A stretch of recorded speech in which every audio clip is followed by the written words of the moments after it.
चैतन्य महाप्रभुं श्री राधा वल्लभं कृष्णं भागवतम् उपास्महे सच्चिदानन्दरूपाय विश्वोत्पत्त्यादिहेतवे तापत्रय विनाशाय श्रीकृष्णाय वयं नमः। वंशाकल्पतरुभ्यश्च कृपासिन्धुर्वैव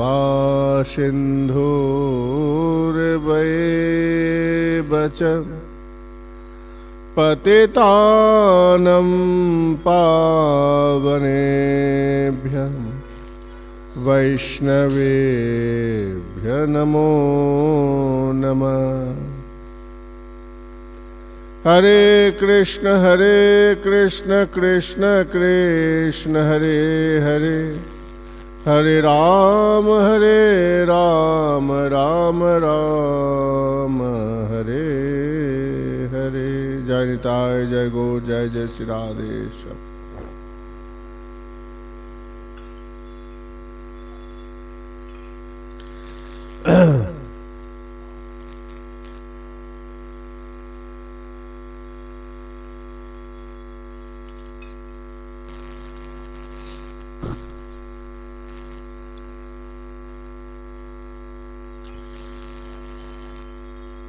তো আমরা গতকাল ভাগবতের কথা আস্বাদন প্রসঙ্গে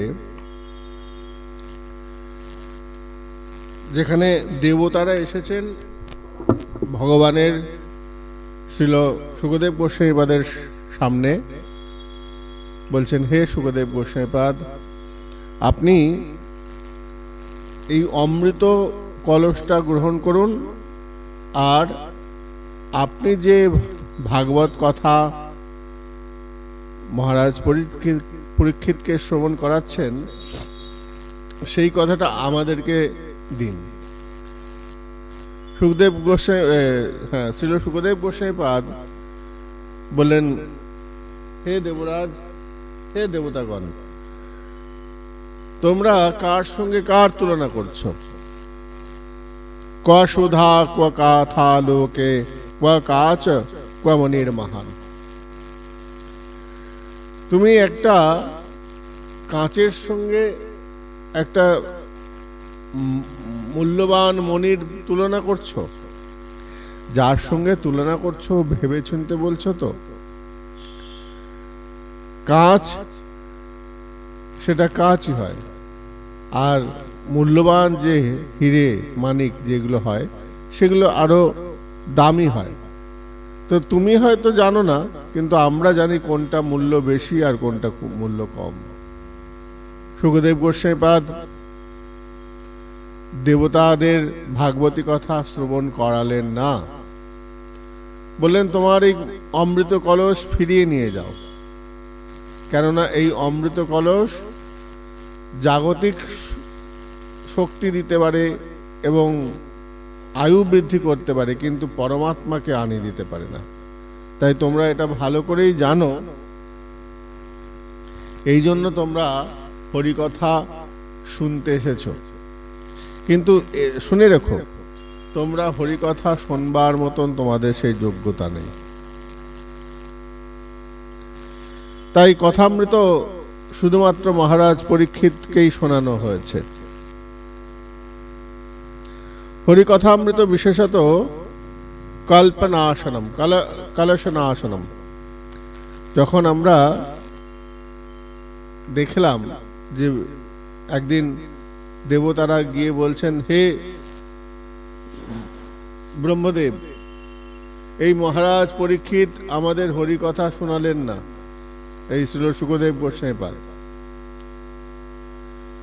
তো এই শ্রীল শুকদেব গোস্বামীপাদ আমাদের হরি কথা শোনালেন না, তো আপনি বলুন কি আছে এর মধ্যে।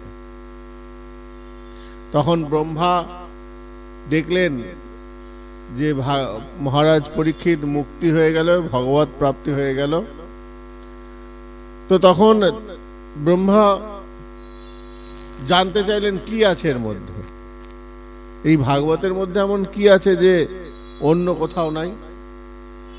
তাই ব্রহ্মদেব করলেন কি, সমস্ত বেদ উপনিষদ যত গ্রন্থ আদি আছে সবাইকে নিয়ে আসলেন, একটা দাড়িপাল্লার মধ্যে রেখেছেন, অন্যদিকে রেখেছেন ভাগবতকে। তো ভাগবত অন্যদিকে রয়েছে। হঠাৎ দেখা যাচ্ছে ভাগবতের ভারে অন্যান্যরা উঠে যাচ্ছে আর ভাগবত সরাসরি নেমে যাচ্ছে। অর্থাৎ ভাগবতের মধ্যে ভজনীয় সাধনীয় যে বিষয়গুলো রয়েছে সেগুলো অন্য কোনো বস্তুতে নাই। তাই সুখদেবজি বলছেন যে শ্রীমদ্ ভাগবত বার্তা সুরা নাম অপি দুর্লভম। এই অমৃত যে রয়েছে, এই অমৃত জাগতিক বস্তুকে বা এই অমৃতের দ্বারা ভাগবত এই জয়গো দুর্লভ, অমৃত বস্তুটা দুর্লভ। ওই 7টা সমুদ্র বস্তু ওঠার পর শেষে অমৃত কুম্ভ উঠেছিল, তাই ওটা দুর্লভ বস্তু। কিন্তু তার থেকেও বেশি দুর্লভ এইখানেই প্রমাণিত হয় যে দেবতারা যখন সেই অমৃতের জন্য এত লড়াই, এত অশান্তি, এত কিছু, দেবাসুরের সংগ্রাম হলো, তারপর আমাদের গরুরের সঙ্গে লড়াই হলো, ওই অমৃত নিয়ে কতবার অশান্তি হয়েছে। তাহলে যে দেবতারা এই অমৃত পাওয়ার জন্য এবং অমৃতকে রক্ষণ করার জন্য এত লড়াই চালিয়েছে, সেই অমৃত এত সহজে মহারাজ পরীক্ষিতকে দেবেন তা তো নয়। তাই এই অমৃত যে দান করতে এসেছে তার থেকেও মূল্যবান হচ্ছে এই ভাগবত কথা অমৃত।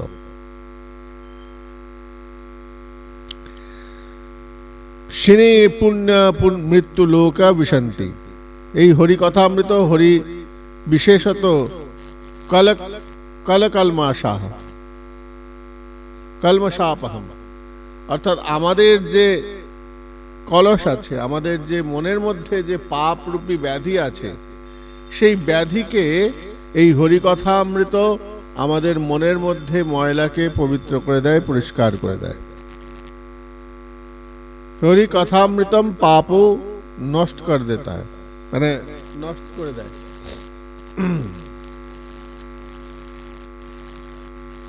তাই সুখদেবজি মহারাজ বলছেন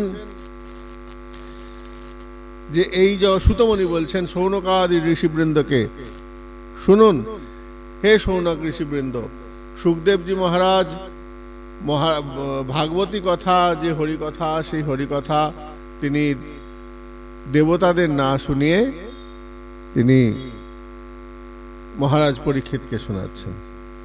শৌনকাদি ঋষিগণ বলছেন, আচ্ছা তাহলে ভাগবত কথা কবে থেকে শুরু হলো, কে এই ভাগবত কথা প্রচার করলেন, কবে থেকে ভাগবতের এই প্রচার শুরু হয়েছে, আর ভাগবত কথার এই প্রয়োজনীয়তা কেন? যদি এই বিষয়ে আমাদেরকে একটু বলতেন তাহলে আমাদের খুব উপকার হতো। তখন সুতমণি বলছেন, শুনুন তাহলে আপনাদের বলি।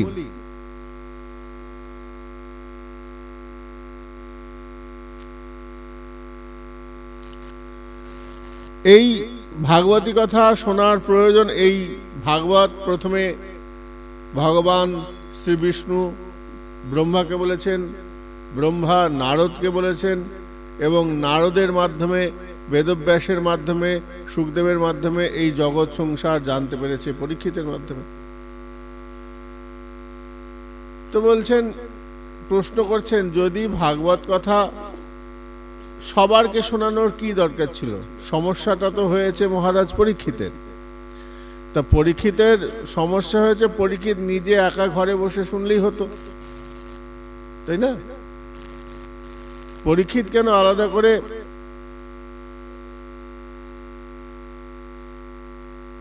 সবাইকে আমন্ত্রণ করলেন, সকল ঋষিবৃন্দদের আমন্ত্রণ করলেন? তো সকল ঋষিবৃন্দদের আমন্ত্রণ করার কি দরকার ছিল? তিনি তো একাই ঘরে বসে বসে হরিকথা শুনতে পারতেন, তাই না? মহাজনগণ বলছেন, তো মহাজনগণ বলছেন, শোনো, প্রথমত তো সুখদেব গোস্বামীপাদ মহারাজ পরীক্ষিতকে একাই হরিকথা শোনাতে পারতেন, কিন্তু শোনালেন না কেন? না, তার অনেকগুলো কারণ রয়েছে। তার মধ্যে অন্যতম কারণ হচ্ছে, এই জগৎ পরীক্ষিতের মাধ্যমে জগৎ এই ভাগবত কথার আসর তৈরি হবে, যেখান থেকেই ভাগবতের প্রচার প্রসার বৃদ্ধি পাবে। এবং ওই ভাগবত কথা অনেকেই বলছেন, কিন্তু এমন একজন বক্তা বলতে বসেছেন যার মুখ থেকে শোনবার জন্য অন্যান্য যত ঋষিবৃন্দ রয়েছেন তারা নিজেকে আটকে রাখতে পারলেন না। কারণ এই শ্রীল সুখদেব গোস্বামীপাদ হচ্ছেন সাক্ষাৎ ভগবৎ স্বরূপ। তার জিহ্বা থেকে তার মুখনিসৃত যে কথা, সেটা অমৃত সুধার ন্যায়। তাই শ্রীল সুখদেব গোস্বামীপাদ যখন ভাগবতী কথা বলছেন, যত ঋষিরা রয়েছেন, দেবর্ষি, ব্রহ্মর্ষি, রাজর্ষি, সপ্ত ঋষি, যত যত ঋষিরা ছিলেন, যেখানে যেখানে যারা ছিলেন, তারা যখন শুনতে পারলেন যে সুখদেব গোস্বামীপাদ হরি কথা বলছেন আর পরীক্ষিতের মঙ্গলের জন্য সেই কথা পরিবেশন হচ্ছে, তখন অন্যান্য ঋষিবর্গ তারা নিজেকে ধরে রাখতে পারলেন না। তারাও ওই বয়ে যাওয়া গঙ্গার মধ্যে অবগাহন করবার জন্য সেখানে উপস্থিত হলেন। এছাড়া পরীক্ষিতকে মঙ্গল করবার জন্য, কেননা শুভ কাজ করতে গেলে সাধুদের প্রয়োজন হয়, বৈষ্ণবের প্রয়োজন হয়। মঙ্গল কার্য যখন করবে, গুরু, বৈষ্ণব এবং ভগবান তিনেরও স্মরণ, তিনের স্মরণ করলে হয় বিঘ্ন বিনাশন। তো শাস্ত্রে আমাদের বলছেন, যখন তুমি কোনো শুভ কাজ করতে যাচ্ছ, তখন গুরুদেবের কাছে, বৈষ্ণবের কাছে এবং ভগবানের কাছে এই তিনজনের অনুমতি নেবে বা তিনজনকে জানাবে। অনুমতি হোক আর না হোক, কিন্তু জানাতে পারো যে হে প্রভু, আমি একটা শুভ কাজে যাচ্ছি, ওইটাই অনুমতি হওয়ার মতো।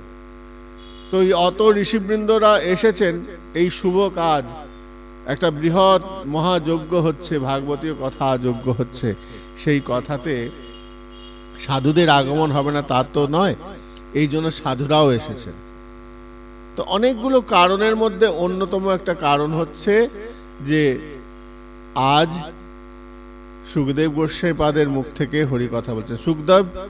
সুখদেব হচ্ছেন যিনি সাক্ষাৎ ভগবৎ স্বরূপ, যার মুখ থেকে কথা শোনা মানে ভগবৎ প্রাপ্তি হয়ে যাওয়ার দ্বার গোড়ায়। তাই অন্যান্য দেবতাগণ, ঋষিগণ এই সুবর্ণ সুযোগকে হাতছাড়া করতে চাননি। তাই মহারাজ পরীক্ষিত ভাগবত কথা শুনছেন, হ্যাঁ, সুখদেব গোস্বামীপাদ বলছেন, আর জগৎ সংসার শুনতে এসেছেন। এই জগতের মঙ্গলের জন্য, আমাদের মতন এই অধম পতিতকে উদ্ধারের জন্য শ্রীমদ্ ভাগবতজি শ্রীল সুখদেব গোস্বামীপাদের মুখ নিশ্চিত ভাবে প্রবাহিত হচ্ছেন।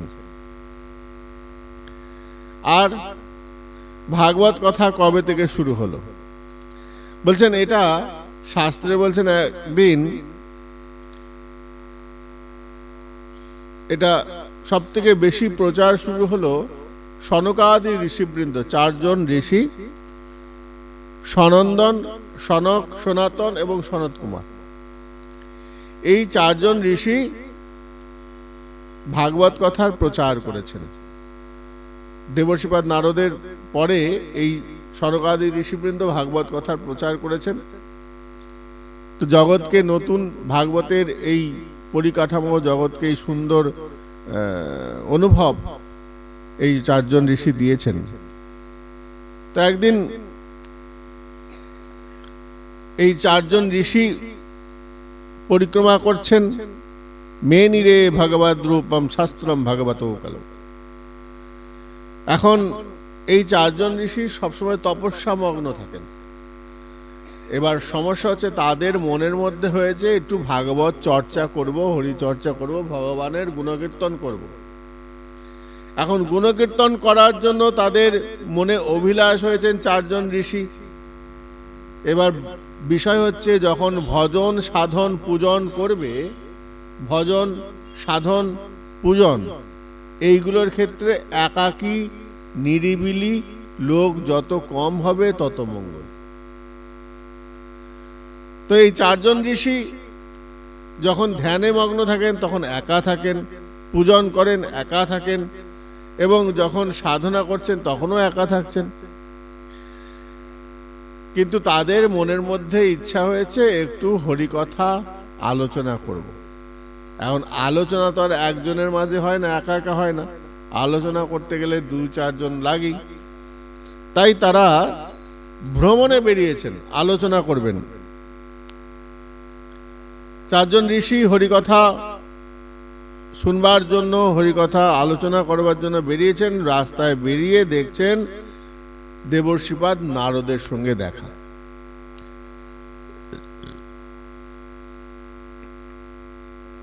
দেবর্ষিপাদ নারদ খুব দ্রুত গতিতে ছুটছেন। এখন এই দেবর্ষিপাদ নারদের ওই দ্রুত গতিতে যাওয়াটা ওই সনকাদি ঋষিবৃন্দের কেমন যেন মনে লেগেছে। আরে নারদ এত দৌড়াদৌড়ি করছে কেন, এত ছুটছে কেন, এত তাড়াহুড়ো কিসের? আর নারদ এত অস্থির হয়ে রয়েছে কেন? তো নারদকে ধরে বলছে, নারদ একটু দাঁড়াও দাঁড়াও ভাই, তুমি এত তাড়াহুড়ো করছো কেন, এত ছোটাছুটি করছো কেন? না, আমার খুব তাড়া আছে।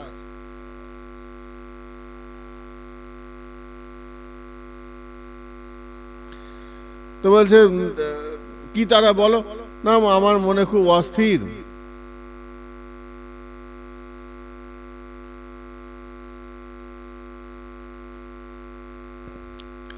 তো বলছে আমার মনটা খুব অস্থির। অস্থির কি? একটু চলো, একটু হরিকথা শ্রবণ করি, হরিকথা জানি। বলছে হরিকথা শুনবো, আমার এত সময় নেই, আমার এখন মন চঞ্চল হয়ে গেছে, কি করব? তো বলছেন যে ভালো। এই প্রসঙ্গে সূর্যি মহারাজ বলছেন, একদা হি বিশালায়ম চত্বার ঋষয়ামলা সৎসঙ্গার্থম সমায়াতা দদৃশস্তত্র নারদম।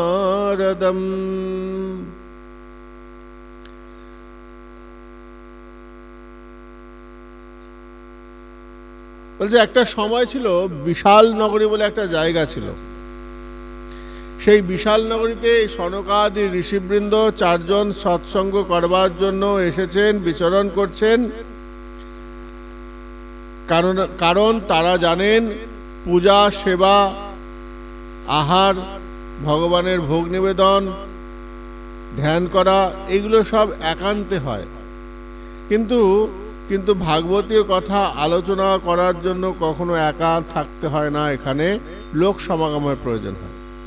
তাই ওই 4 জন ঋষি বেরিয়ে পড়েছেন। কোথায় হরিকথা হচ্ছে, যেখানে যেখানে হরিকথা হয় সেখানে সেখানে সাধকরা চলে যান।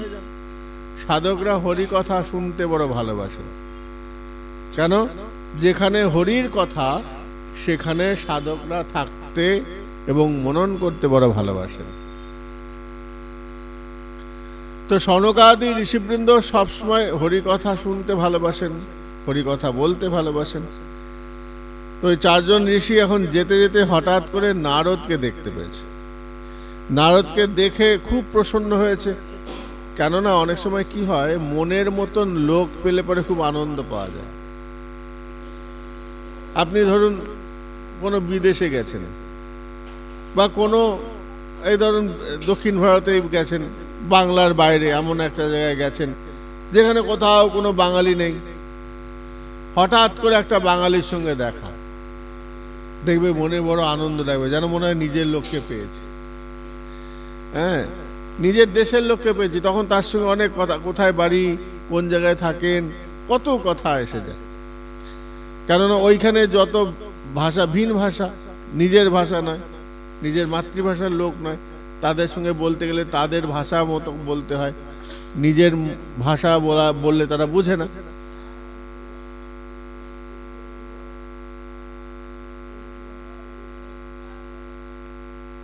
হ্যাঁ, সাঁওতালদের কাছে গিয়ে নিজেদের ভাষা শেখাতে যেহেতু দিয়ে দেবে একবার, সবাই শেখে না, অনেক জায়গা আছে অন্য ভাষা শিখতে চায় না।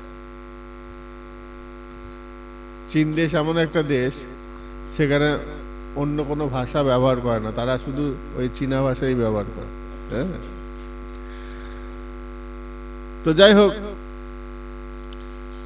তো আমার বলার উদ্দেশ্য হচ্ছে এটাই যে যদি কোনো অচেনা অজানা জায়গায় যাওয়া হয় এবং সেখানে যদি নিজের মনের মতো লোক না পাওয়া যায়, তখন একটু অসুবিধা হয়। যখন নিজের লোক, মনের মতন লোক পাওয়া যায়, তখন মনটা বেশ আনন্দ হয়ে যায়, এই আমার গ্রামের লোক পাওয়া গেছে।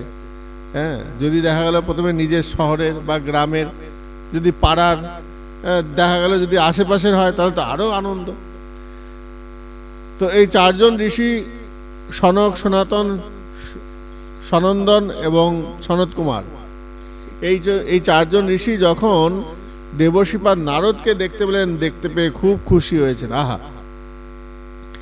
তো নারদকে দেখছেন, নারদকে দেখে মনে মনে হলো যে নারদ তো বারবার একবার ছোটাছুটি করছে, মনে বড় প্রসন্ন হয়েছে, কিন্তু তার এই চঞ্চলতা কেন হচ্ছে, কি জন্য হচ্ছে, এটা বুঝতে পারছে না। তো বলছে চলো একটু আমরা হরিকথা চর্চা করি। সনকাদি ভাগবত কথাময়, কথা মাত্রই জীবনম। সাধুদের জীবন কেমন না ভগবত কথাময়। তাদেরকে যদি অনুসন্ধান করা হয়, তাদের জীবনটা হরিকথাময়। হরিকথা শুনতে, হরিকথা, হরিকে দর্শন করতে তাদের বড় আনন্দ লাগে।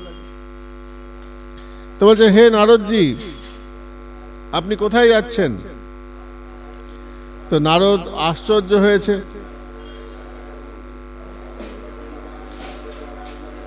নারদ যেন কেমন চঞ্চল হয়ে রয়েছে, নারদের মুখের মধ্যে বিষণ্ণতা।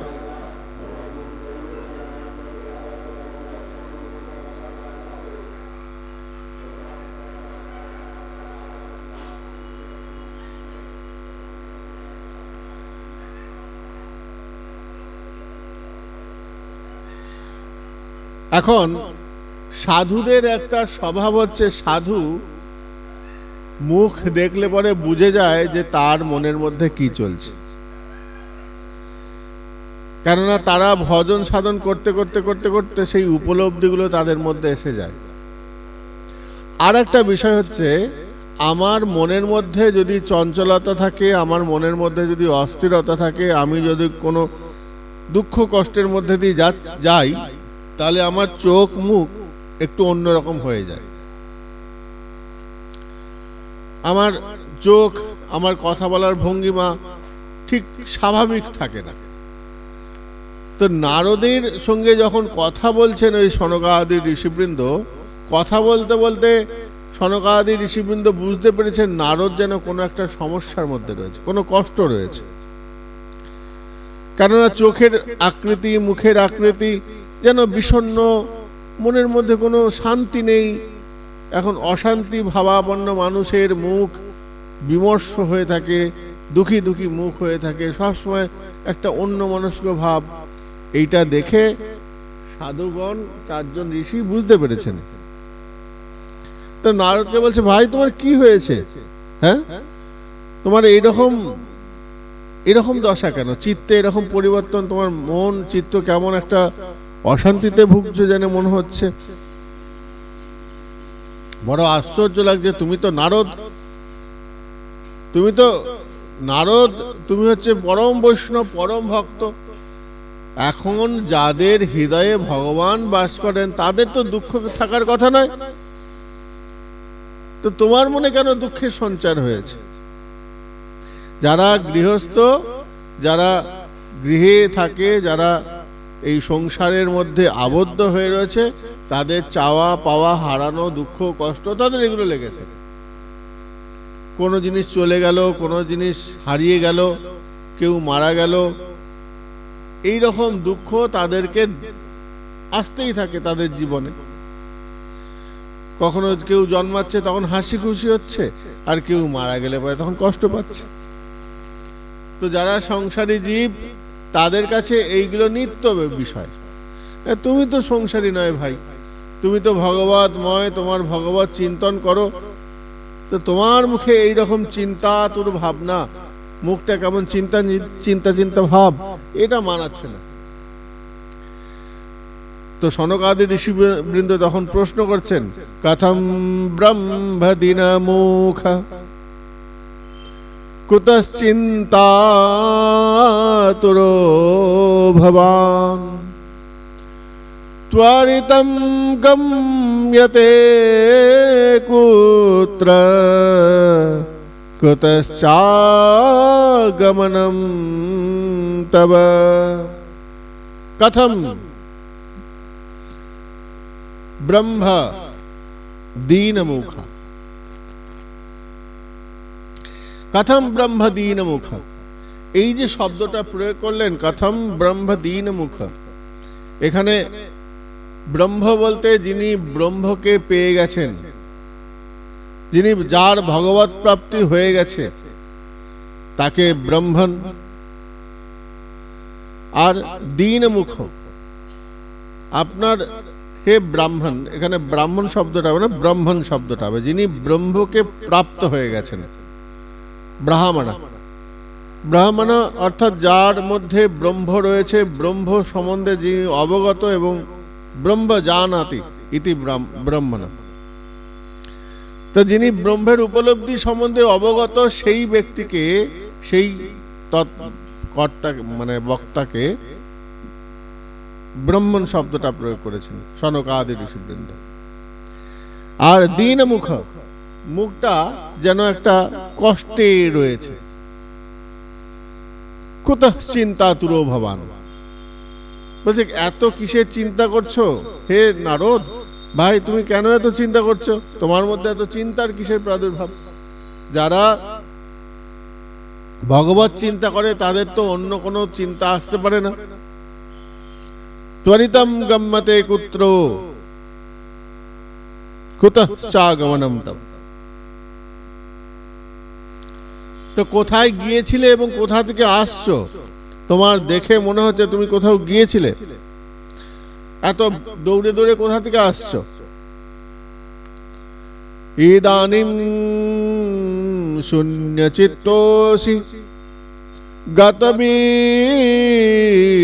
যথা জনা তবেদম মুক্ত সঙ্গস্য নোচিত্বম বদ কারণম।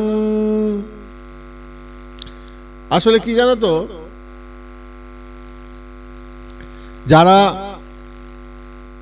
খুব ধনশালী ব্যক্তি, যাদের প্রচুর টাকা পয়সা থাকে, তাদের যদি টাকা পয়সা হারিয়ে যায় তাদের দুঃখ থাকে।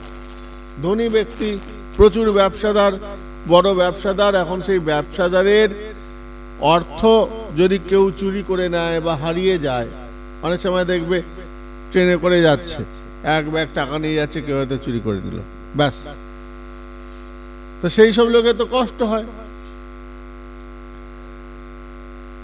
কিন্তু আপনি তো সেই রকম নয়।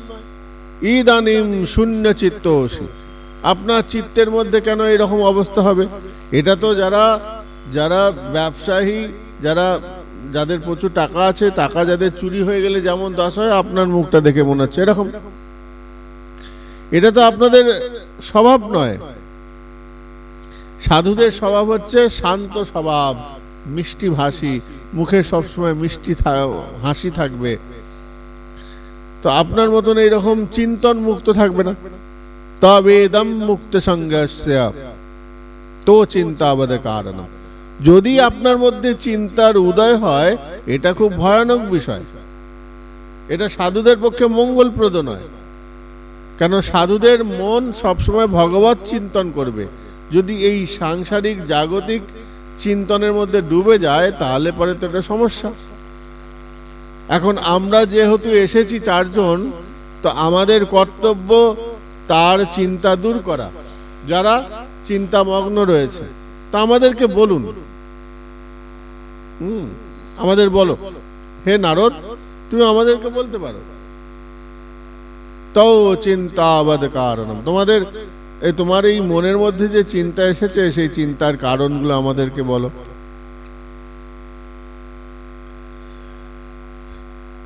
এবার দেবর্ষিপাদ নারদ কথাগুলো মন দিয়ে শুনছেন। সত্যি তো কথাগুলো তো সত্যি কথা। সাধুদের মন কেমন? সাধুদের ধন বলতে ভগবান, সম্পত্তি বলতে ভগবান, যা কিছু আছে রাধাময়, গোবিন্দময়। সাধুদের কোনো জমানোরও ব্যাপার নেই, সঞ্চয়ের ব্যাপার নেই, আবার থাকলেও কোনো ব্যাপার না, না থাকলেও কোনো ব্যাপার নেই। তো সাধুদের তো এরকম বিষয় নয়। সাধু সবকিছু থেকে মুক্ত। যারা সাধন নিয়ে থাকে, যারা ভগবত ভজন নিয়ে থাকেন, তাদের তো অন্য কোনো ধন থাকে না। তাদের একটাই ধন, যে ভগবান শ্রী গোবিন্দ আমার সম্পত্তি। এটাই তাদের কাছে মূল্যবান বিষয়। তাই দেবর্ষিপাদ নারদ মনে মনে চিন্তা করছেন যে সত্যিই তো আমি কেন এত ঘুরে বেড়াচ্ছি, কেন এত চিন্তিত রয়েছি। আর এই যে আমার যে চিন্তা, এই চিন্তার কারণটাও আমাকে বলতে হবে। যদি চিন্তার কারণ আমি এই সনকাদি ঋষিবৃন্দের সমক্ষে না বলি, তাহলে পরে এই সমস্যার সমাধানও হবে না। আমি সত্যি একটা সমস্যায় পড়েছি, তাই সমাধান করবার জন্য এই ঋষিকে বলতে হবে। তো চারজন ঋষিকে নিজের মনের দুঃখের কথা প্রকাশ করছেন। আজকে এই পর্যন্ত বিশ্রাম থাক। আগামীকাল আবার আলোচনা হবে। আজকে একটু দেরি হয়ে গেছে, আমিও একটু দেরি করে ফেলেছি। তারপরে একটু পরে আবার হরিকথা শুরু হবে। তো এখানে বিশ্রাম রাখছি। নিতাই গৌরচেতনাথ প্রমানন্দে হরি হরি।